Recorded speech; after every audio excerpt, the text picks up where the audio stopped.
What's up, guys? How's it going? Happy Sunday. Welcome to Run and Gun Radio episode 4. Just logging on to my work channel. Feel free to reach out for one-on-one reading. Like, share, follow, comment, subscribe, leave your messages. I always have my phone number available for you in the description box. So you can text me whenever you see me live streaming, or even when you don't see me live streaming, I'm always available to you guys. Just going to be picking up some general collective energies, enjoying my morning coffee here on the West Coast, 6:30, 8/20/23.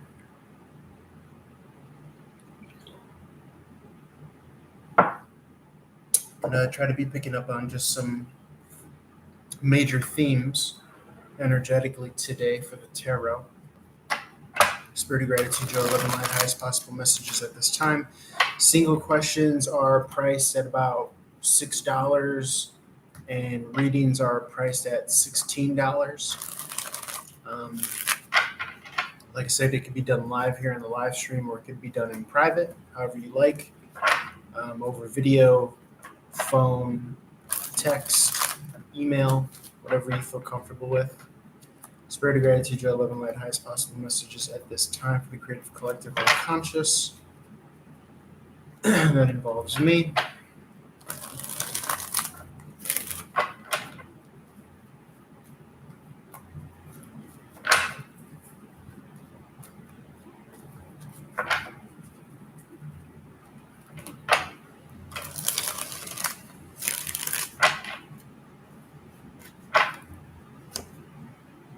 Okay, the King of Wands in the upright. The King of Wands in the upright. Also channeling energy of the sword here with the playing card deck that I'm using, as he's holding a sword.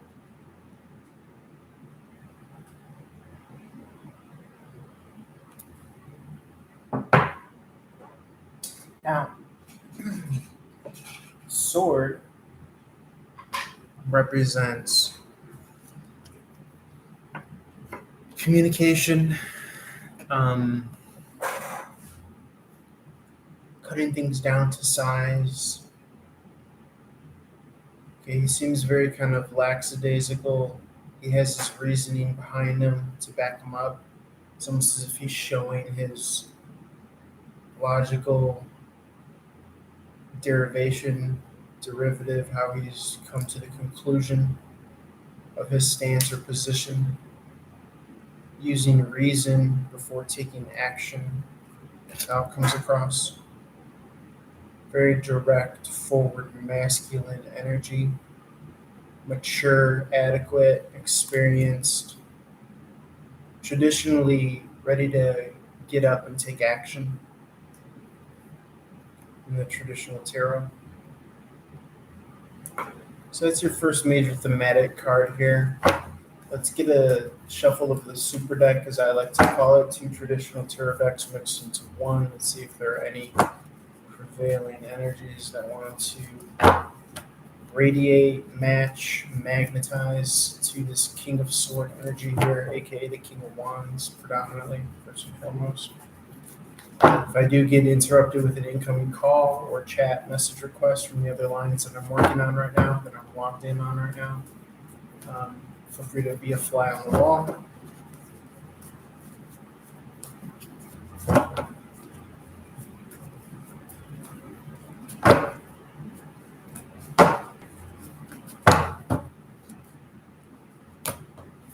Two cups in the reverse. Now that is being out of commission, out of relationship, out of union, romantically, and or could be career-wise as well.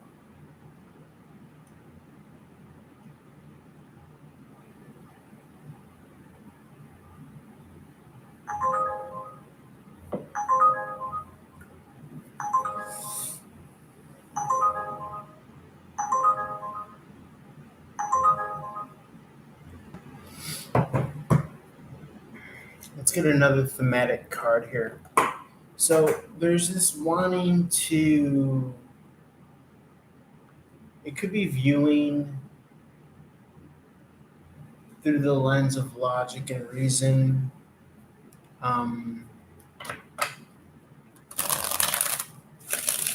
Where you find yourself to be in your career. and or your relationship status. Because this King of Wand energy here is overviewing the Two of Cup in the reverse. How do I find myself in this position? What actions or courses that I take? And this King energy, which again could be you, the protagonist overall, non-gender specific. Summertime energy, Cancerian Leo predominantly. Masculine, authoritative, could be managerial, supervisorial. Overseeing the courses and the trajectories that have led him to his current situation. He's armed and he's guarded with his logic and his reason. You see, he holds his sword here, even though he's the king of clubs in this traditional card deck that we're using. He's bringing that sword energy, that logic, that reason. He's almost as if he's protected or guarded with his rationale, his logic, his reason. This is also even almost a question of sanity. Nowadays we get so much thrown at us, gaslighting us really in our purview, our perspective, and there's just so much, messaging inundating us. We exist in this kind of culture of want and desire. It seems to want to fan the flames of our human condition. But I like to tell myself to try to tap more so into the romance of the human condition, of the human experience. And when you do that, you really see the beauty and the poetry and the romance in and of itself in this very moment, as opposed to the kind of opaque, plastered on, garish, gross, representation that the social media, internet typically wants to display to us. It's very kind of provoking of us, this kind of technological, technocratic experience that we have available to us. That's not the real world, right? These are once, twice, thrice removed from trying to, agitate and provoke a human conditioned response. So, needless to say, there's a lot of warfare at hand towards the individual. But as spiritualists, once we recognize it and realize that, then we don't have to take it seriously. And we could tap into, in any given direction, I know this sounds very woo-woo, but the infinite, quite literally, whether you are throwing your consciousness in the direction of poetry, music, a shared gathered experience, a family cookout, church, baseball. We live in this kind of fractal, this ever repeating Mandelbrot set. And we get quality and we get worth and we get better as we, provide conscious energy towards any given direction. So, but likewise, we're doing that with, if we get frustrated, if we get triggered, if we get agitated and provoked through this kind of want, seedy underbelly of what I think is being kind of, subliminally plastered everywhere on every screen, whether it's YouTube, your phone, television, culture. The great Terence McKenna said, culture is not your friend, right?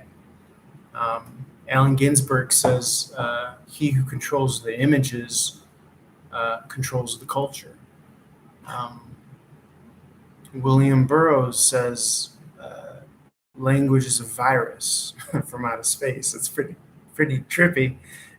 But if you start to kind of think in these deconstructionist terms and aspects, then you essentially begin to understand how to read what they call the coding of the matrix.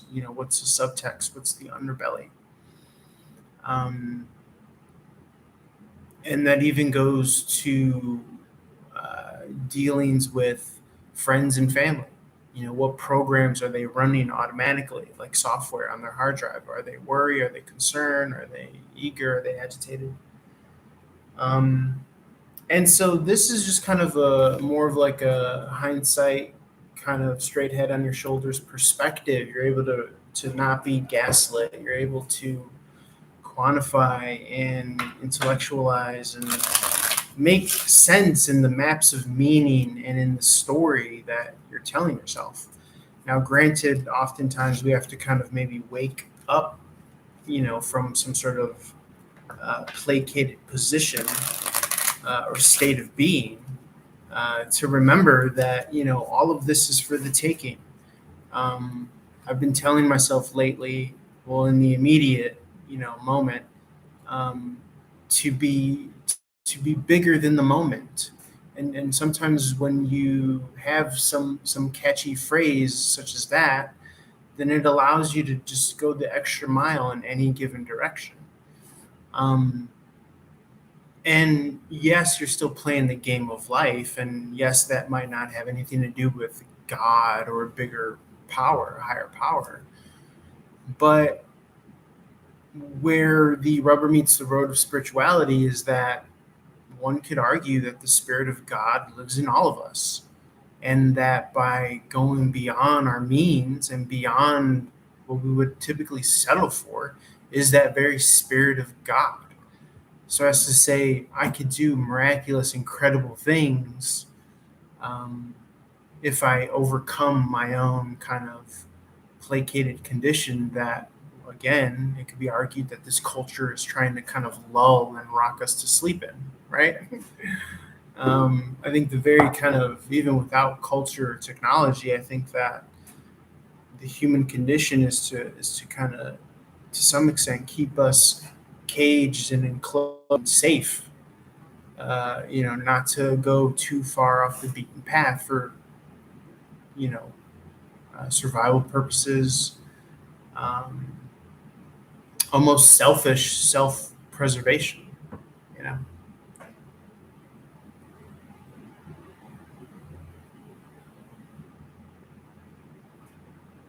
But if you are bigger than the moment, or if you get to the spot, as the great um, Eric Thomas, the hip hop preacher, says, then you start to shift the sands of the circumstance that you're in. It's like when you're buried at the beach. I don't know if you've ever been buried at the beach, but the way to get out of that is, if you're to your neck at the beach, is to slowly move your fingers.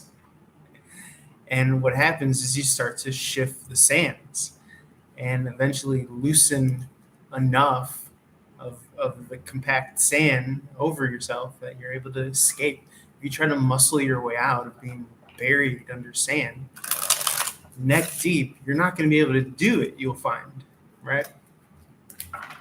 So slow movements with the right ends in mind seems to cause cataclysmic shifts, um, fault lines of our goals and our destinations and where we want to be. You might think, oh, I've sacrificed this past year, this past 2 years, this past 3 years. Well, guess what? In the marathon that is life, it doesn't matter. It doesn't make a difference, because you're still slowly plotting to where you want to see yourself. And the thing about the human condition is you could clean yourself up, right? You could clean yourself up overnight.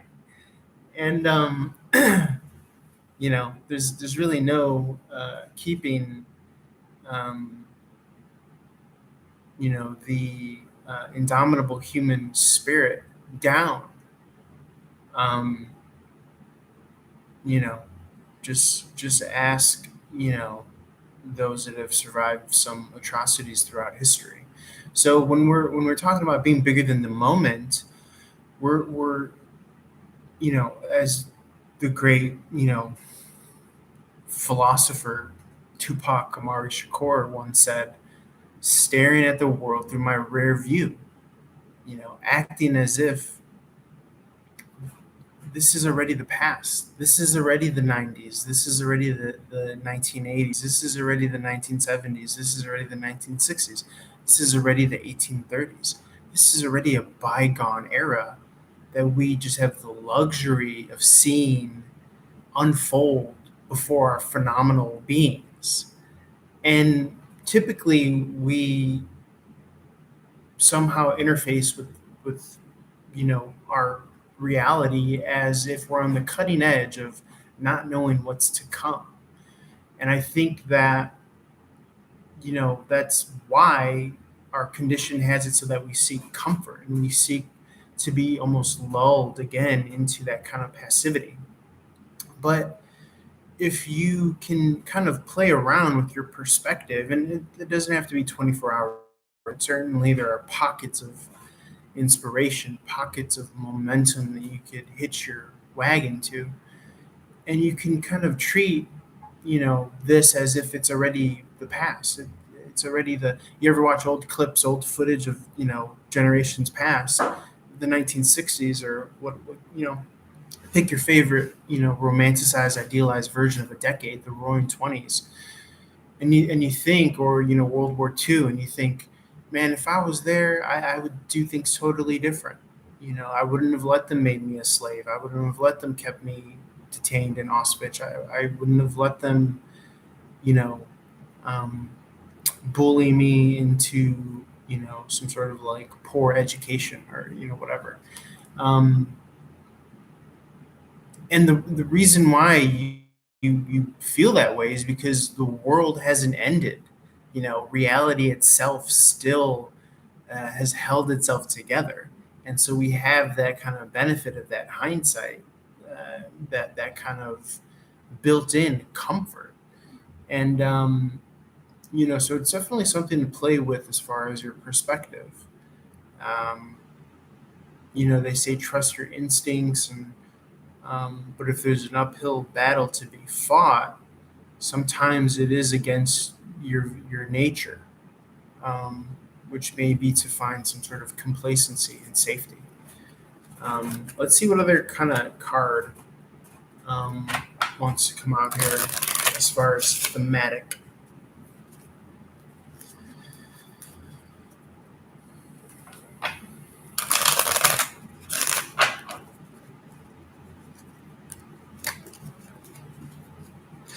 This energy seems unbothered, which is interesting. It's intriguing that this energy seems unbothered over the state of being out of union, whether it is kind of career wise or romantically.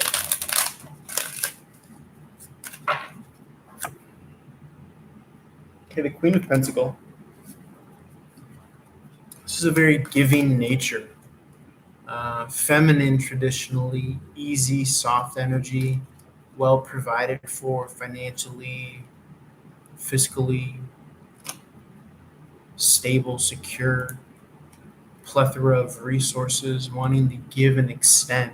Someone in your energy may be wanting to give and extend to you. See, she has this rose here.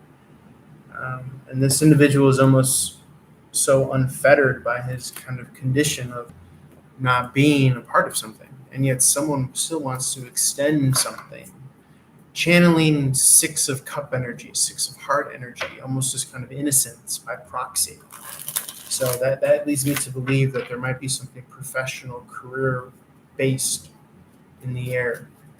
Um, Wise energy in the vicinity.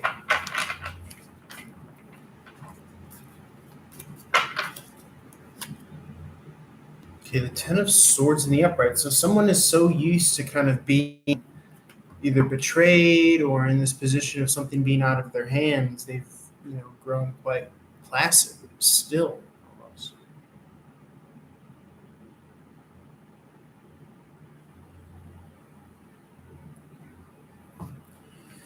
The Knight of Wands here, the Jack of Clubs.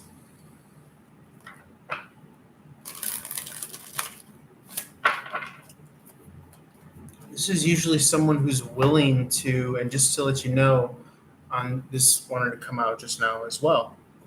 Queen of Pentacles again in this completely separate deck. So you see here two versions of the Queen of Pentacles in two completely separate shuffled decks, the energies are resonant, right? The energies are imprinted based on the meaning and the value that we give to each image. And so with that harnessed energy in the very kind of substrate of the card, the manifold, then now you see it's attracted here. So it's a synchronicity. We would call that a confirmation. Now this Knight of Wands, aka this Hook of Clubs, this Jack of Clubs,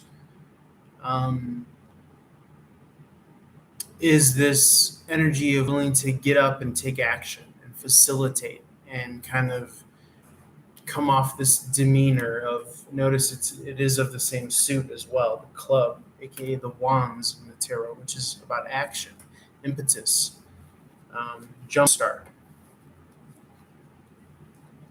So someone is willing to, I almost want to say like lower themselves in a way, or in the very least take themselves out of a state of inactiveness, inaction, to receive.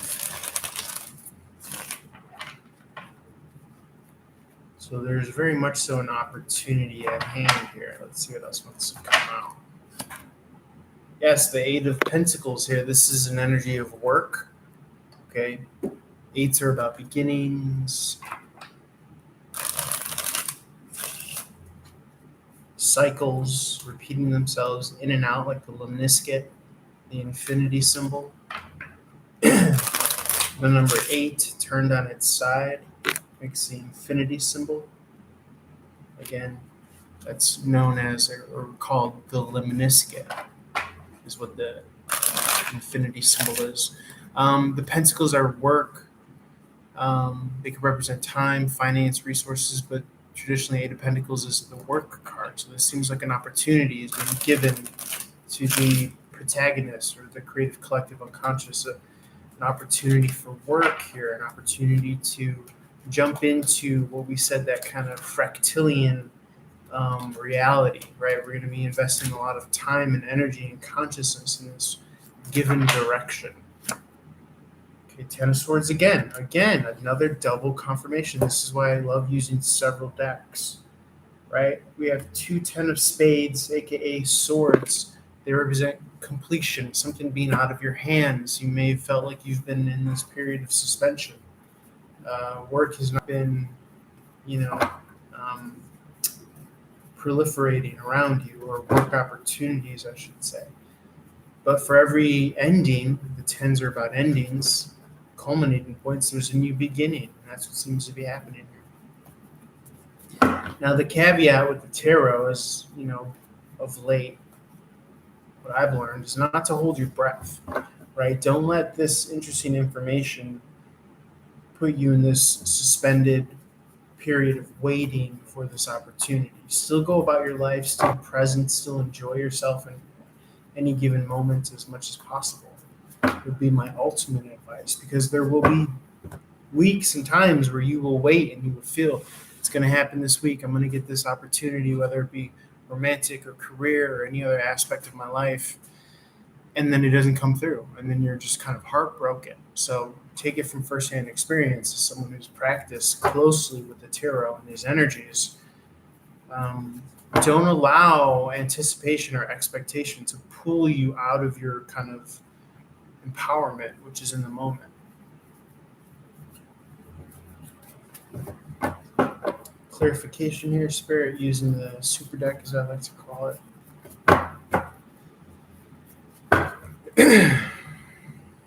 Okay, the World card in the reverse. So this is unfinished business, something incomplete, a tale left not told, untold.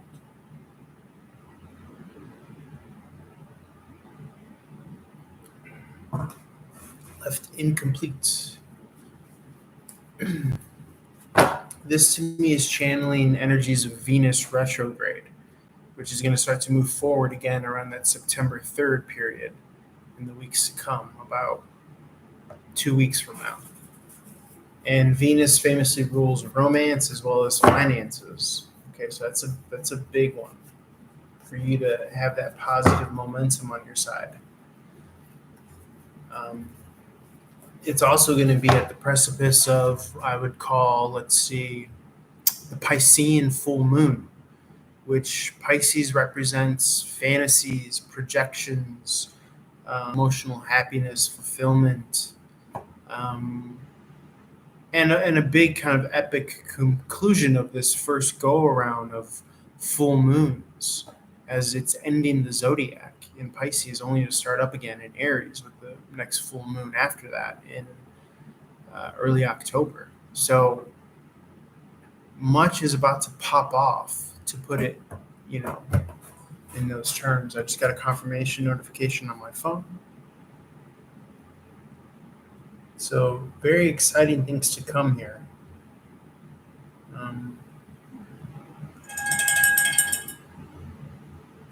Oof. Let's see.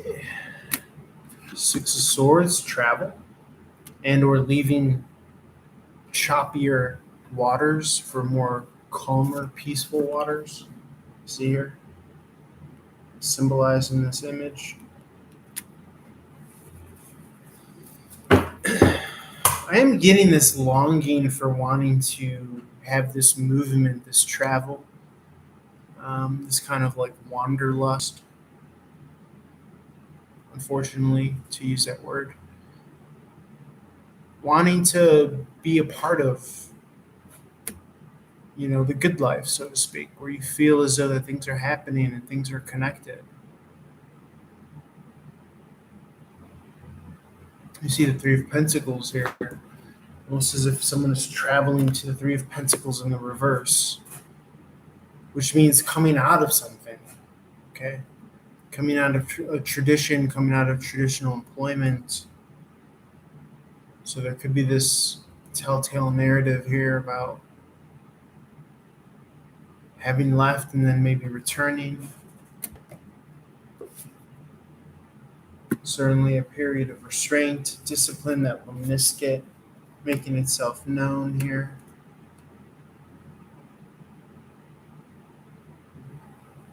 It's almost as if in the context of what I've just mentioned that she's asking this primordial self, don't worry, that mountain isn't going somewhere, okay?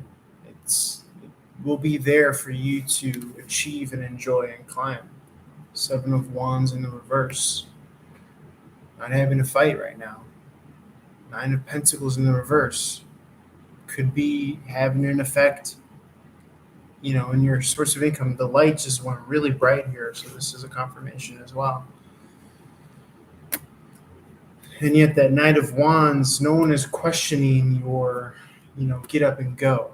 King of Wands, so that's another confirmation here. Okay?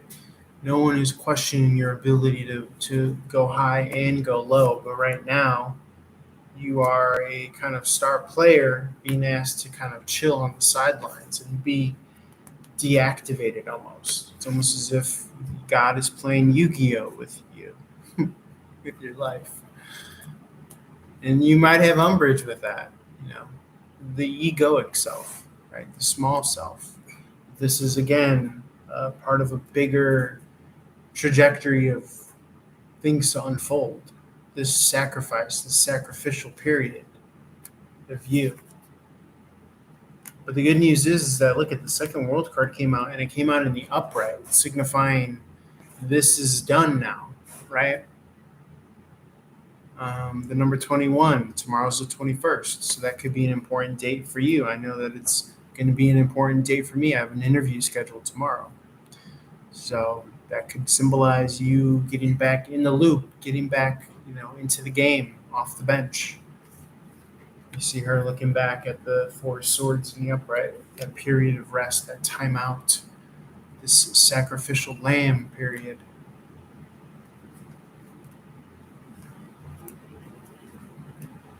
Divine timing, a decision in divine timing to come here, the Two of Swords in the upright. That King of Swords making his presence known. Something coming that you're not able to see here. Remember that King of Wands was channeled, channeling the sword energy here because it's holding a sword. So it's playing that duality. And you also see the imagery of the butterflies with intonations of the club here, right? Those are rounded, curved edges.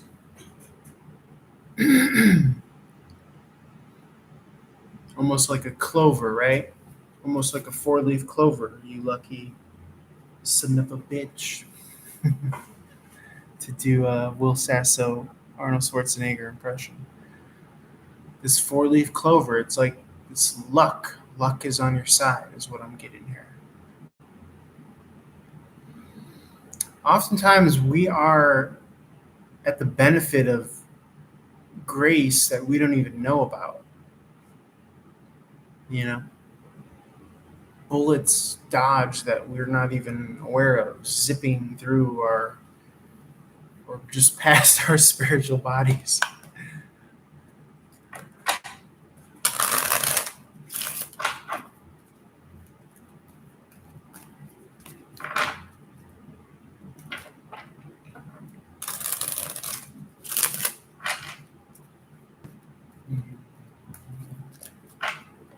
Yeah, to me, this says that you are exactly, where you need to be on that yellow brick road.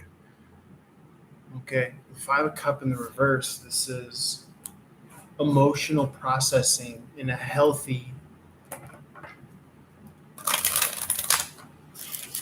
way.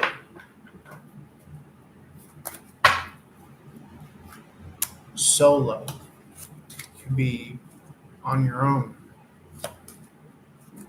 And yet this is healthy for like character development.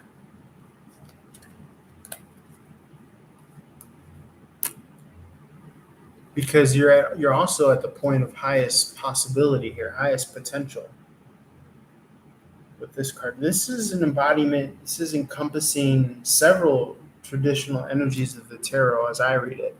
Not only the Star card, not only the Two of Pentacles, not only the Magician, not only the Hanged Man, not only the Seven of Cups,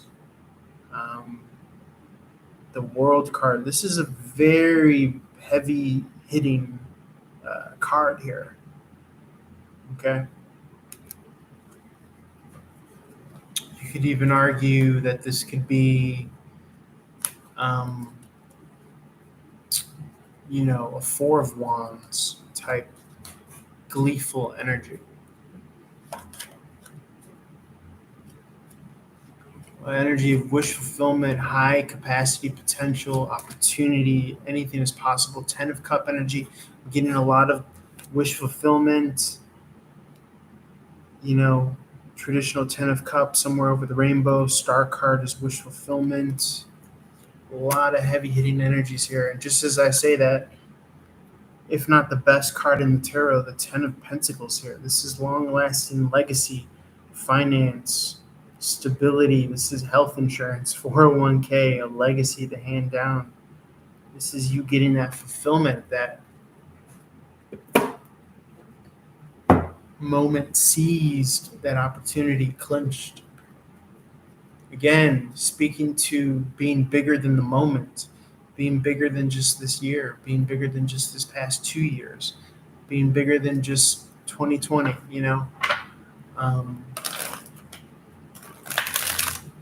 We're playing for the marathon, we're playing for keeps, but we're also kind of being rewired and reprogrammed for this very kind of myopic, momentary existence.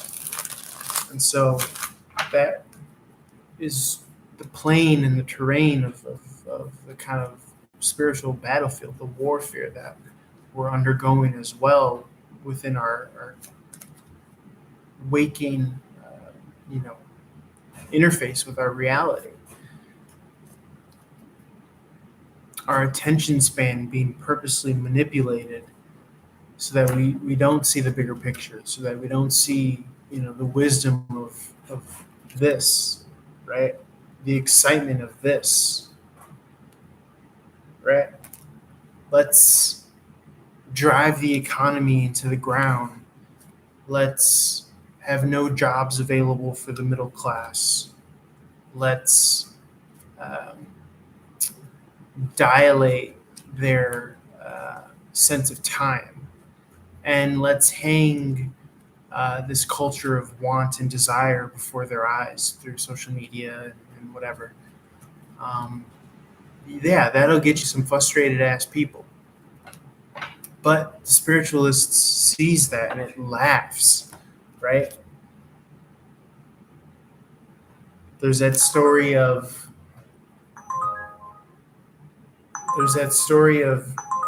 King Louis XII, his court jester,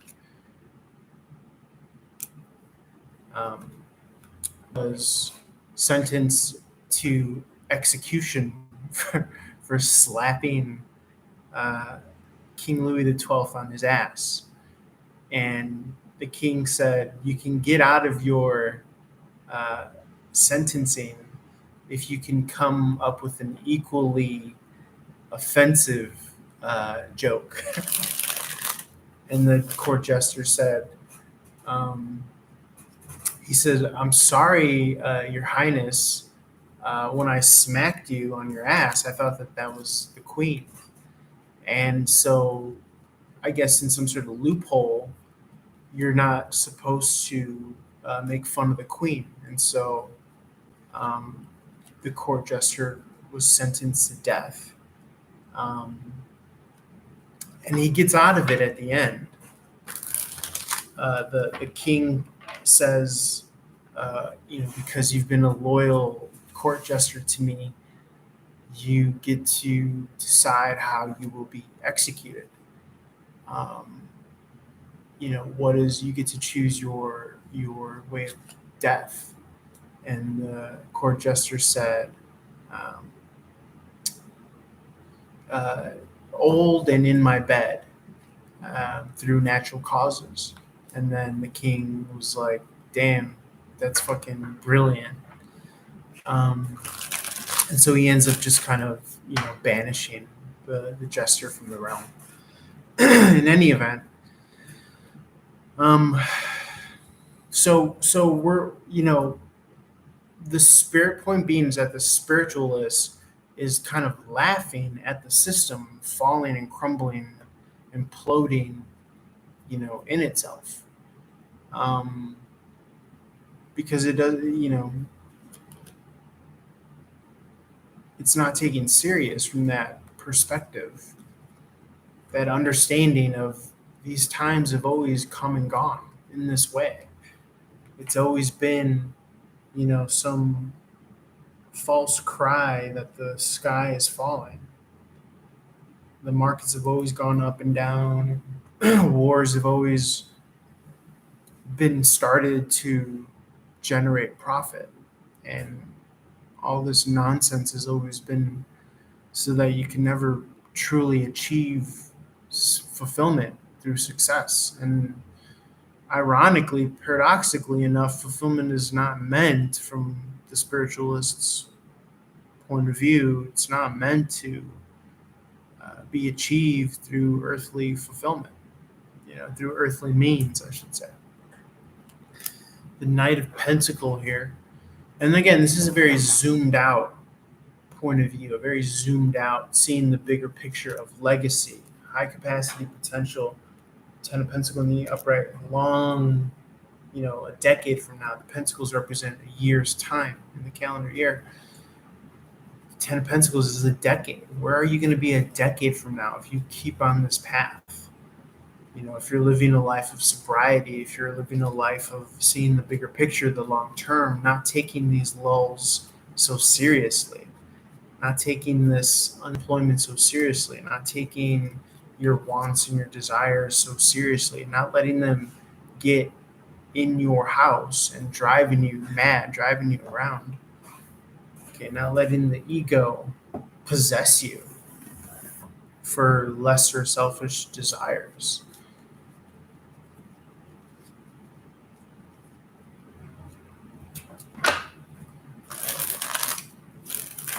What would you change if, through the lens of the decade-long trajectory, if you play things out, if you keep your days in your life exactly how this is, where are you going to be a decade from now? And from that purview, what tweaks would you make, if you saw things from that bigger picture perspective? What would you want to cancel out of your routines and your habits, your vices? What would you want to trade in and replace? How would you speak to yourself if you could see yourself from a higher removed third party perspective? You probably just want yourself to just feel joyous and loved and loving for no reason whatsoever. And you'd probably just want yourself to know that it's okay and not to take it all so seriously. How would you treat yourself if you were your own child?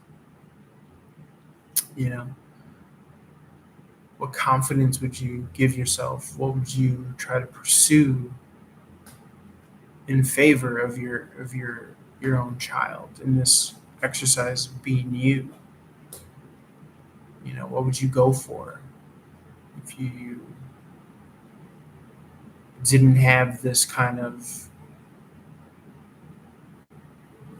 blindfold of immediacy around your eyes? Very reminiscent of the Eight of Sword energy. I wouldn't be surprised if that came out in any of these cards here. So this is zooming out, seeing the bigger picture.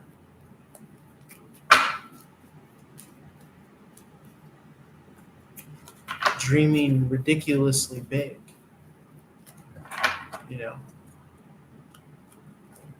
Like I said, I need you to be bigger than the moment. I need you to treat all this like it's already played out. Like I'm looking at this from the future and it's the past.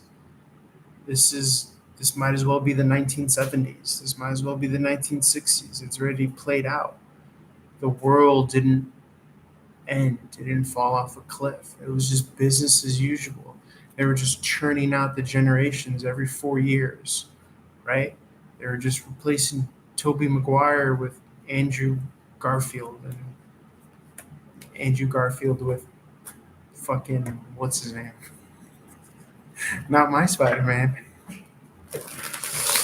You know what I'm saying? Like they just play the same game. They make you think that being promiscuous is cool. Type the name if you remember the new Spider-Man's name.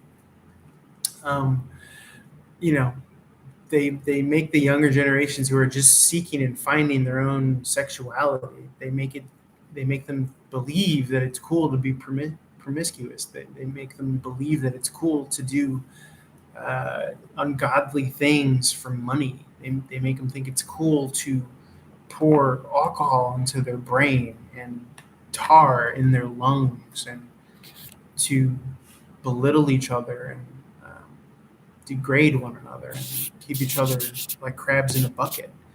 That's what culture is promoting. And anyone's as guilty of falling for it as anyone.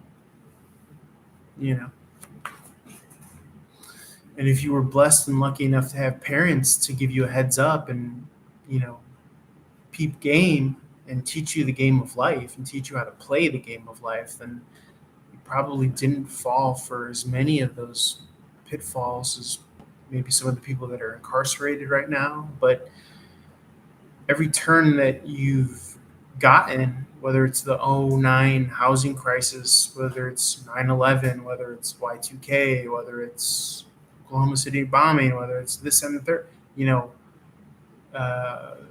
recessions, depressions, of wars, the government trying to gaslight you, everything has purposely been kind of shifted below your feet so that you can never get a leg up. If you haven't, gotten over the pitfalls and the temptations of poisoning yourself, taking a bad shot of heroin-laced cocaine, or becoming an alcoholic, or becoming a racist, or a bigot, or a misogynist, or a gambling addict, or a smoker, or a foodaholic, someone who's addicted to porn or gambling, games. All of these trap falls and pitfalls that are placed before you so that you could fail miserably. So the the deck is stacked against you when we start talking about culture. But the spiritualist laughs at it and sees through it, you know. And we all have that capacity, right? Whether it's COVID or crypto or whatever game or plot or vice they want you to invest in for your own destruction, including taking it all seriously, taking it all too seriously. You're not a success. You're not making enough money. You have too much debt accrued. Well, guess what? They, ruined the middle class. They inflated the currency, and they start wars in countries to continue their military and industrial juggernaut. So, when you have all of this as a backdrop, you don't take it seriously at all. You just laugh at it, you know. And that doesn't mean being immoral, because that's a pitfall too. That doesn't mean saying that there's no meaning, or it's just understanding that, you know, they've thrown everything and the kitchen sink at you, and you've still have survived it and said, you have none of my power without my consent. Ever. Why would I? They say that the only thing that the devil could do is convince you that you have no power. Two of Wands in the upright. This is sight. This is vision. This is seeing the long term. Our friend, the King of Wands, wants to come out again here. It's the second time. Actually, he's come out here multiple times with the other decks here.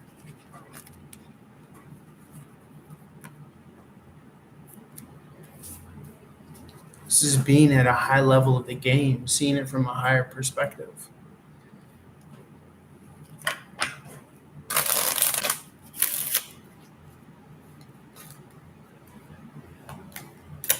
So don't fall into this culture of want and desire, because it's purposely being enacted as the carrot that you could never attain.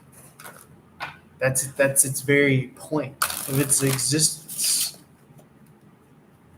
is to create something that you don't want and you don't need, and make you feel like you're lesser because you don't have it, right? And all of that cultural conditioning and programming goes into the gender wars as well.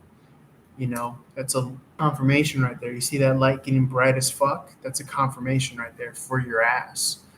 It's fourth and fifth wave feminism and all this crazy political shit where, women are taught to, that they could have everything. And they're all spoiled brats now. And they want men to have everything and all these unrealistic expectations. And all the birth rates are down. And, go into the workforce. But then guess what? Men are not as motivated as ever because they see the game, because we've been on the front lines of all of this shit since the dawn of civilization. And so we see the games being played, and all the media are just pandering to women because they are the people that are now, taking the positions in the workforce, all the positions in the offices and all that stuff. And meanwhile, all the men are conspiracy theorists, and they see all the bullshit, and all the women think that it's about money. Meanwhile, the family nucleus has been obliterated since, it's been purposefully, set on that trajectory since like the 1950s.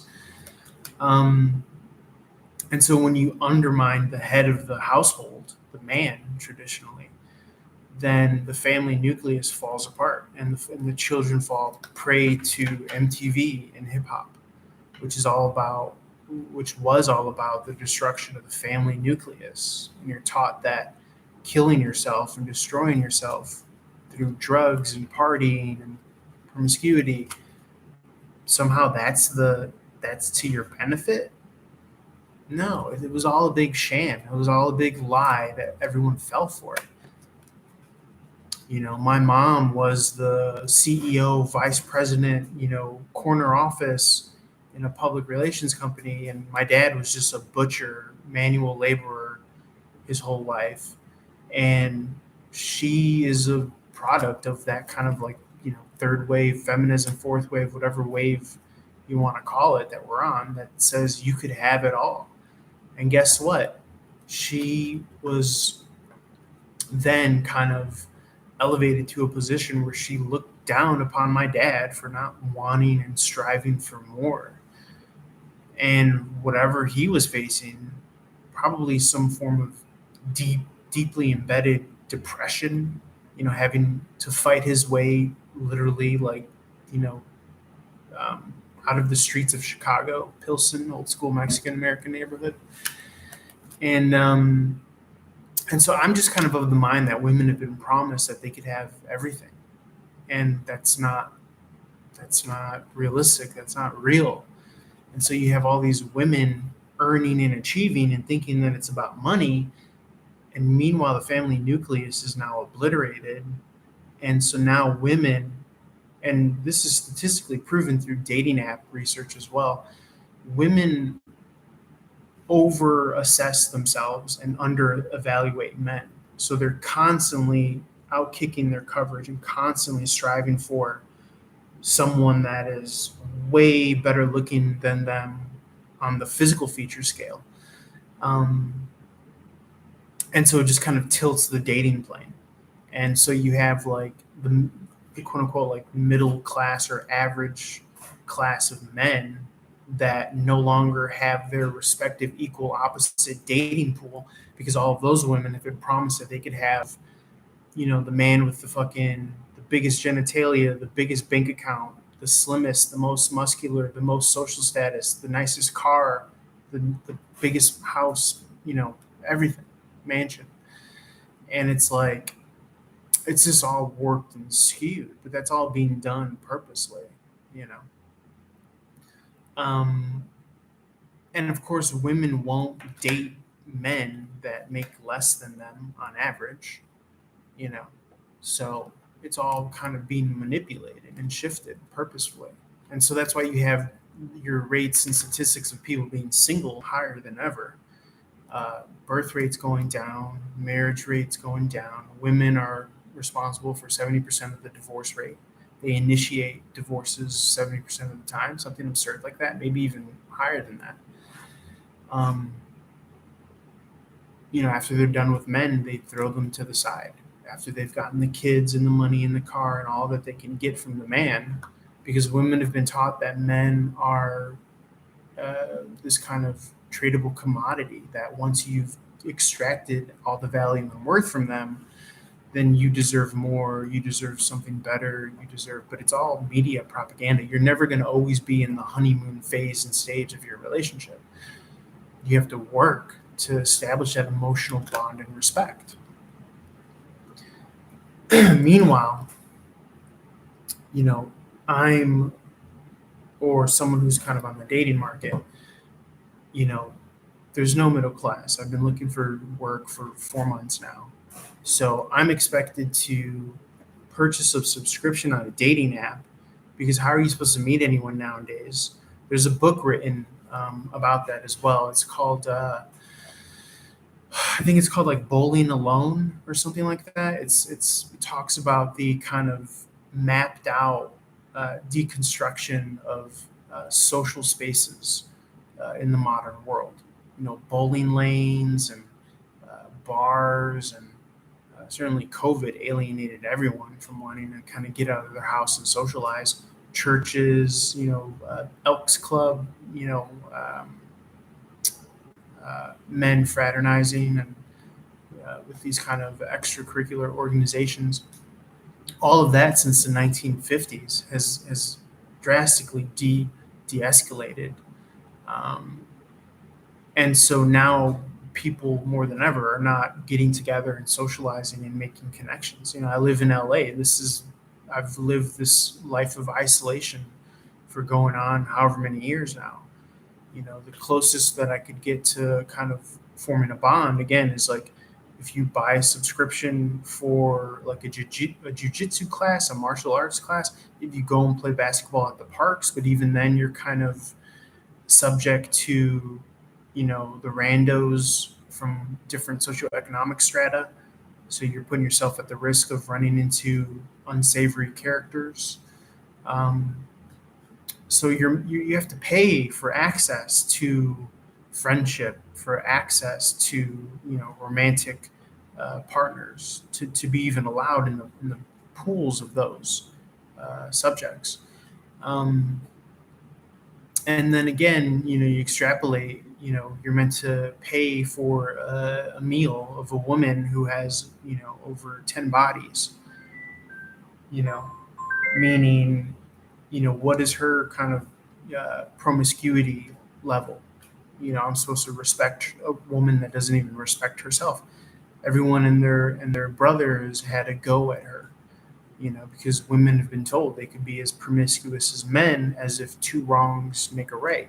Promiscuity for any gender is not good or favorable, just in the forming emotional bond mechanism of the human body, the human, biology, anatomy. Again, it's scientifically proven that the more you make those and formulate those kind of one-night stands, the harder it is to find yourself in a stable, long-lasting relationship, because your hormones and your bonding mechanism is out of whack. It's defunct. It's ill handled and ill used. And so, the middle class man, if he doesn't have work, he's expected to go out and date a woman who might have work, because offices are safe spaces now for women that have been promised the world. And so now he's supposed to somehow provide for her, let alone some sort of family nucleus that he's, biologically for, millennia.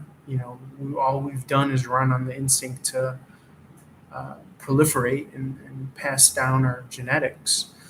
And so, when you look at all these things, all these factors, it's no wonder there's so many people that are just kind of frustrated with the whole kind of topography of the system.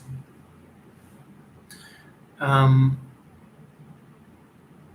still, there are ways to kind of get by. There's still ways to get through. I suppose that if you find someone who's genuinely interested in you, and certainly if you have like a wealth of experience from, past relationships, you'll know how to manage that, and you'll probably be better positioned to let go of a relationship that doesn't suit you, because you will have, possibly spent time enough out of a relationship to where you're secure enough to,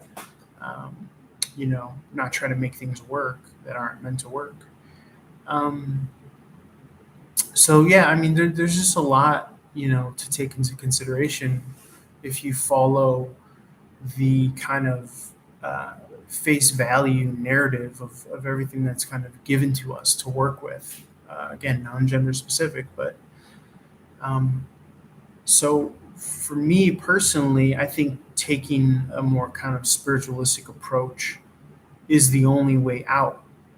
Paradoxically, the way in is the way out. The way into yourself, the way of shifting and manipulating your own perspective, because there is still that higher power that trumps, for lack of a better word, the powers that be, that can be interpreted as trying to work against the common man or woman. And so I think that that's how we overcome and succeed past everything that's kind of working against us is through that very important intangible, which is our faith and our spirituality, and that kind of indomitable human will and spirit. You only have to win big once, to quote DJ Khaled, which is a kind of contentious character for some. Um, but it's true. You only need to hitch your wagon to uh, one kind of momentous breakthrough event um, that can, change the tide of history, the course of history. And there's nothing keeping us from thinking in that kind of large scale that I could affect change in this world. I could change the world. Think about that. Think about how cool that is. You know, by sticking to my morality, my ethic, uh, what I know is true, um, in the face of this kind of upside down demoralization campaign, as the great Sam Tripoli calls it. Uh, Sticking to my guns and what I know is real and right and true. And again, the age of Aquarius's um, phrase is not I believe, because that was the age of Pisces. Pisces is I believe. The age of Aquarius, which we're in, some would argue, is I know. Okay? So it's not enough to believe in God. You got to know God. Okay? Think about that shit. Sleep good tonight thinking about that shit. Okay? It's not about what I believe. It's what do I fucking know? That's going to get you some knowledge. That's going to get you ahead of the pack so that hopefully you can turn back around and then influence and guide that pack in the right direction through your presence, through your being, through your action, how you carry yourself. I'm also noticing there's this kind of like white flight thing going on when it comes to California. You always have these kind of catastrophists always saying, "Oh, get out of LA, get out of California as soon as possible." What's going to be left? The lower working class Hispanic, uh, migrants. Who's going to help them?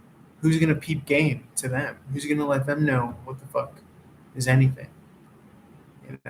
And poor them as it is, because who do you think took the vaccine? All those motherfuckers that were just trying to get into the U.S. populace, trying to get into the mix, into the fold of the U.S. system, the corrupt U.S. system as it is. So the game's not even being played at levels of countries. It's not even being played at levels of nationalism. There's a confirmation right there too. It's being played at the level of, economic sovereignty. It's classist more than anything. It's not about race. It's not about gender. It's not about these country lines that we've created in our, profane history. It's class. It's trying to keep the working class down and destroy the middle class, and then whoever breaks through, to kind of reap the benefit and the reward and the privilege of the high class, then so be it. They don't want you to change the fabric, the structure of how things are set up systematically. They want to keep these nations as a pyramid scheme. That's why there's a pyramid behind your dollar bill, is because nations are just corporations. They're just corporate Ponzi schemes. They need your base, they need your middle, and they need your top. But again, as soon as that middle is depleted, then you get to extract that corporate claw of a pyramid and create something else, some newfound land somewhere else.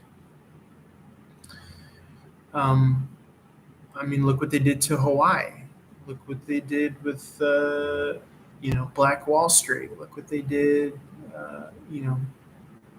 I don't have enough examples, but I know they're out there off the top of my head. They're just going to take your land from you. They're going to take, You're going to shoot your land with a direct energy weapon, and they're going to take it from you. But again, the spiritualist laughs at that. I'm not laughing at human suffering. We're understanding that there's more than just this. And they don't want you to know that. Why do you think they push alcohol on you? Why do you think they push cigarettes on you? Why do you think they push drugs on you? Why do you think they push ketamine on you? Why do you think they push microdosing on you? Weed on you? Because they know that the strongest hallucinogen is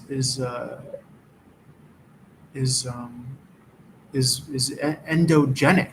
I'm not sure what the correct phrase is, but endo meaning it's created within you, right? Dimethyltryptamine, okay, through the pineal gland. It's still the strongest hallucinogenic known to man.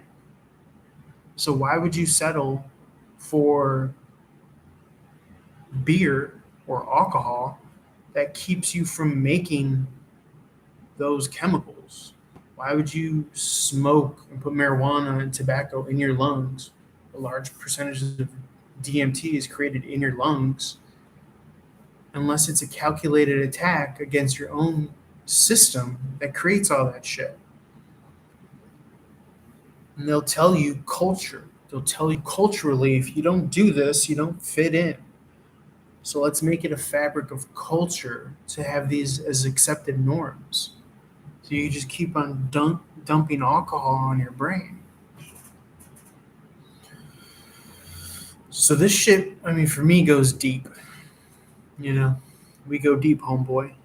To quote Sam Tripoli again. And I get it. It's deeply ingrained, culturally. Historically even. And I think that at a time it was a means to an end. And I think that, natives have been partaking, and historically, different cultures throughout history have been taking part of, ritualistic drinking and gathering and having good times. And I'm not against that. But I just think that we know so much now that we could do, so much better. We could shift, and maybe it is asking too much, and maybe it is nickel and diming too much from this human condition, but it's only because I know how much potential we have, and in the very least I'm valid and right and correct about the fact that maybe this system doesn't want us maximizing our potential. Maybe it is a creative collective superconscious that mimics the individual's ego to keep it safe. So that's my rant. I think I ranted everyone out. So I might leave it there. In any event.